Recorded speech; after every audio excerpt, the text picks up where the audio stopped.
My name is Jay Torres and I'm one of the hosts of the PCSO Lottery Draw.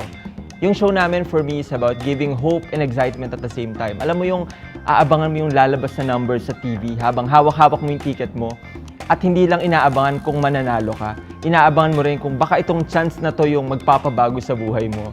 And at the same time, it's giving hope to the people. Alam naman natin na PCSO is really active in charity works. Sobrang daming natutulungan ng tao ng PCSO, especially yung mga nangangailangan.